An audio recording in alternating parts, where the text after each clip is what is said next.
Hello and welcome into the original Father-Son voiceover podcast. I'm joined with John on the couch, Todd across from me. John's my brother, Todd's my dad, and I'm Hudson. And this is our numbers video.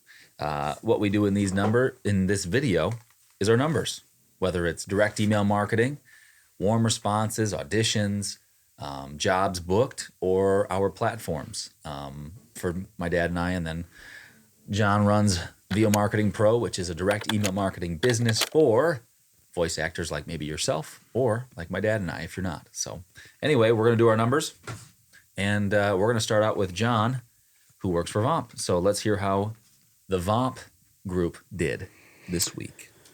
All right, so good week for warm responses, 79 warm responses, Woo.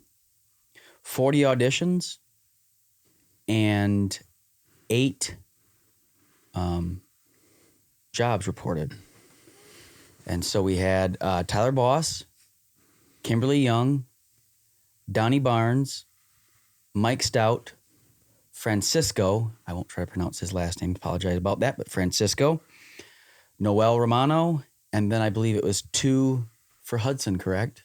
Actually had 3. 3, so not, And, does that make it 9? I will tell you 3, that 4, 5, 6, so it'll be 9. Yeah, Yep, 9. I don't think I did a good job reporting the last one because I wasn't for tisk. sure until yesterday.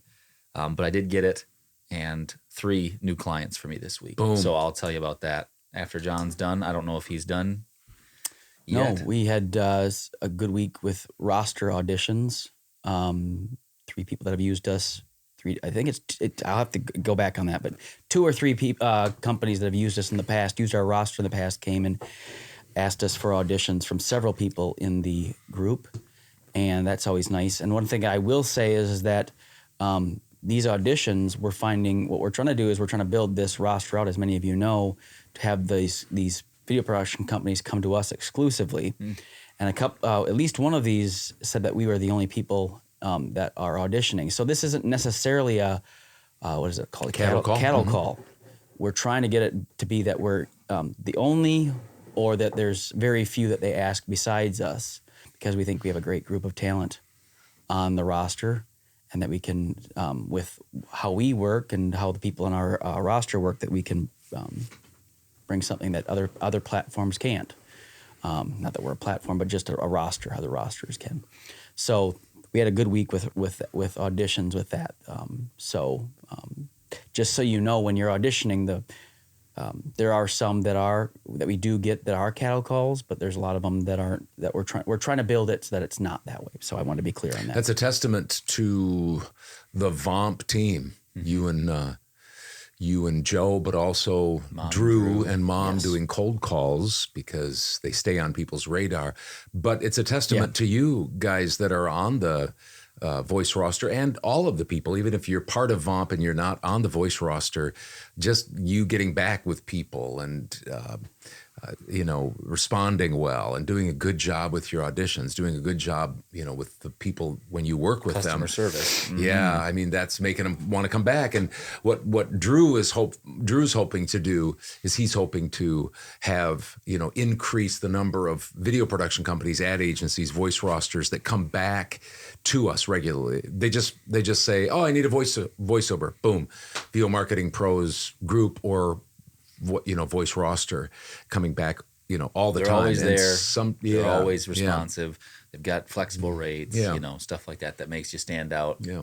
And sometimes they're, obviously going to use other agencies and they're going to put out they're going to cast a wider, if it's a big, national job or something, they're going to cast a wider net, if you will. But there are some times where they just come to us, which is There's also the benefit of being part of a group like this is I had a job that I got a couple weeks ago, and the client said, hey, we'll use you for the English version, and if you know any Spanish-speaking voice talents, please let me know. Yep. And so we were able to get somebody who was in our group, Francisco, a job through a client of mine, which is part of VOMP. Right. But that's just something that, fortunately, he asked about it, and we were able to do that. So just another way to Spread the wealth around a little bit. If you're a voice that Not doesn't, tooting you're my not own a horn, Spanish. yeah. You're not a Spanish speaker, and so obviously you need to Not fluently. right.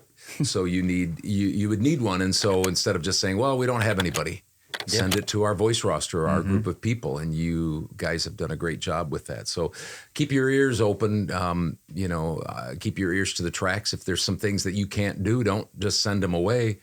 That's one thing that video production company, if they trust you to ask you for a referral, then give them a referral if you trust, the people on VO Marketing Pro. Yeah. It's nice to have a group that's, like you said, trustworthy. Yeah. Of people you can say, yeah, I have somebody who I know is going to get back to you right away. Good, That's exactly good right. service. Oh, totally. Oh, totally. All right, my week, I had 7 warm responses. I had 1 audition. I won that audition, found out yesterday.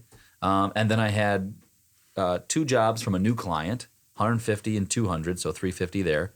Had a $100 a job for another new client that was local. That was the Dodge County Fair. Really? Yeah. And then Dodge County, Wisconsin. Sorry, that's close to where we live. And then I had another new client who is paying me. It's going to end up being $600, but $200, $200, and $200 For 3 different reads. Yep. Or spots. So anyway, so I had 3 new clients, 3 jobs, and then I had a $7 job on Fiverr, $65 job on Fiverr, and then a $25 job on Fiverr. Nothing on Upwork. It's been slow. I don't know why. But then I did editing for you, and then this week something new.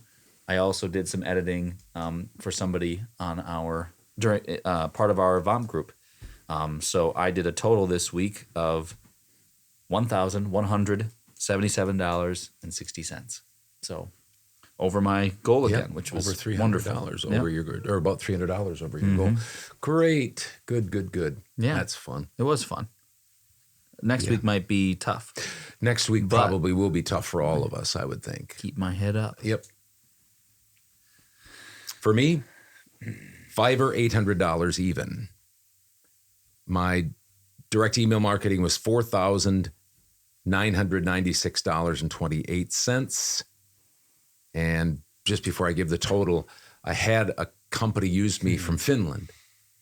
They paid me for my session, and then they paid me $2,500 for the usage. And they were going to do it for 5 years. Their client, their end client was going to do it for 5 years. And they sent me it, and we sent our invoice, and it was all going to be paid. And then all of a sudden I woke up this morning and they said, hey, sorry, but this never happens. We really apologize. They only want to do it for 2 years. So overnight I lost $1,300. Not always fun. Tough. It's part of the deal. So, I could have been closer to 6,500 this week, but it is $5,296.28. $5,296.28. Here's how I responded, just so you know. I just said, and this would have been a lot tougher 10 years ago. It's still not fun to lose $1,300, but here's how I responded. Unemotionally, I just said, hey, no problem. I understand these things happen. Guess what's going to happen? They were put in a tough spot because their end client, did it to them. They have to then come and give me the bad news. So I said, hey, no problem. I understand. And they said, thanks for understanding. And that means that they're going to keep their ears and eyes open for more jobs for me. I just know these things. So that's how you have to handle it as a business person. So that's my week.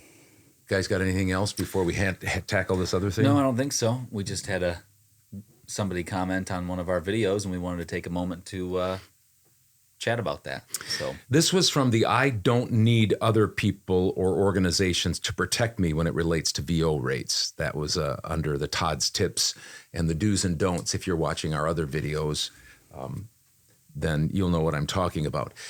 He or she said this. For one, as a newer talent, he or she said, great topic.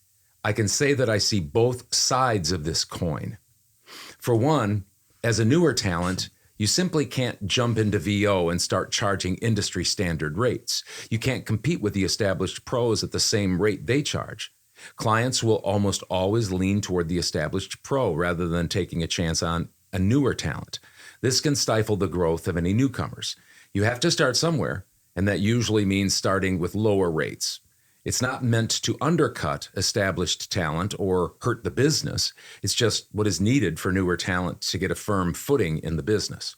From the industry perspective, the person says, I can see that establishing standard VO rates helps to protect undercutting VO talent and making sure that all are paid fairly.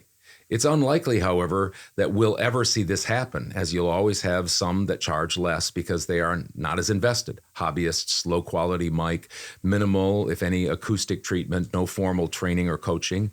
So getting to a place of harmonious understanding in the VO realm on this topic is not likely something we'll ever see in this lifetime. Mm-hmm. It all comes down to each individual's needs and situation. All that to say, I guess to each his own. Regardless of which side anyone falls on with regard to this topic, each individual will do what they must to best align with their situation. Of course, we were talking about those people who say, organizations and VO talent and coaches that say, this is what you have to charge. You're undercutting, you're not doing what's right, you're hurting the industry, things like that. And I was just saying, money. Yeah, I was just saying that I don't need somebody like that telling me what to do. I can do business the way I think I need to do business. And so I don't know if you have any comments. I have a little something to say here. I agree that on probably average, if you're a newcomer, you're probably not going to have the quality of voiceover, whether you're afraid behind the mic a little bit, your demos, just the time doing voiceovers, you're probably not going to have the greatest product. I will say that I have, in my experience, had some people give me a chance that maybe they would have given somebody else that was higher quality. And I'm, thankful for that. So I'm not saying that that's true for everybody, but I have seen that some people are willing to give newer people a chance. Mm-hmm. Maybe they didn't know I was newer. I think they did, and they were saying they wanted to give somebody a chance. So I had to start. I took your rates and I discounted them when I first started because I thought, well, I can't be, I've just got to take whatever I can get, because I want to get better practice, stuff like that. So it's a little bit tough to be able to start out at industry standard if your voice isn't at industry standard, or your demos or your microphone and stuff like that. That's a little I know you're using that as a term. The problem I have is with industry standard. I just have a problem with that because there is no industry standard. Yeah. There's the standard that certain people in the industry, and it might be a large group, which if you want to call it an industry standard, but that doesn't necessarily mean that it is the industry standard. It's a free market. And so I don't know, you don't have a lot of pricing and different things like that to do. You kind of leave that to the individual client, to the VO Marketing Pro voice person. But I just wrote this. I thought what he said was good because there are two sides to this. No problem at all. I don't even have a problem with people giving what they think is their side and speaking strongly about it. But it all comes down to each individual's needs and situation. That's what this person said. And I think that's exactly right. I've gone on record of saying this. My greatest issue, and I'm reading this, my greatest issue is with the VO Moseses who come down from the VO mountain with their GVAA or union rates written on their stone tablets and moralize their subjective rates, because that's what they are. They're just subjective rates, all by saying unfair, or these are industry killing rates, or they're wrong. If they're rates that aren't in line with their particular rate structure. Just a couple of observations about this, because I've never said this before. I've never heard lower paying voiceover talent, those that charge what's considered lower paying, looking up at the people that pay higher and say, you shouldn't be charging higher rates. They never do that. It's always the people that pay higher, that have higher rate structure, that I think are condescending and look down their noses at people that don't charge as much and say, you need to be charging more. It's never the other way around that I can see, that I've ever heard. And so that leads me to the fact that those that are proponents of these standard higher rates, I sometimes question just what's behind that. I just do. There's also, and this might be what you're saying, but there's also a difference in the industry itself with how many people are in it from maybe where other people started. When you started, there was less people in it than I was. So it might have been a little bit easier to charge that much. Now there's plenty of work out there, but now there's lots and lots and lots of people who are voiceover talents. And so you've got to stick out in some ways. So being able to have a little bit lower rates and customer service and stuff like that. I want to get the highest rate that I can possibly get, but I'm going to do the rates that the client thinks is fair. That's what I'm going to do because they're the ones that ultimately determine that. So. And you want to work? Probably enough said. We probably will have more comments now about this, but that's okay. It's all right. It's good to discuss it. It's good to challenge one another. And so maybe you feel a little differently about that. I know there are people in our group and people all over the industry that think differently than I do. So that's fine. Yep. All right. Well, thank you for watching our numbers video. If you want to watch this type of content or our Todd's tips that we just had earlier, you can check them out in their own playlists. VO Marketing Pro also has a YouTube channel. You can just look it up. Also, if you want information regarding VO Marketing Pro and maybe what they can do for you as a voiceover talent, you can get a hold of John or Joe at VO Marketing Pro. I think is it John Barsness at VO Marketing Pro? Demand will flash on the screen. Or you can just look them up on Google at their website. You're all over the internet. Everywhere on social media. Yep. So we will end this video, and happy 4th of July to all of you.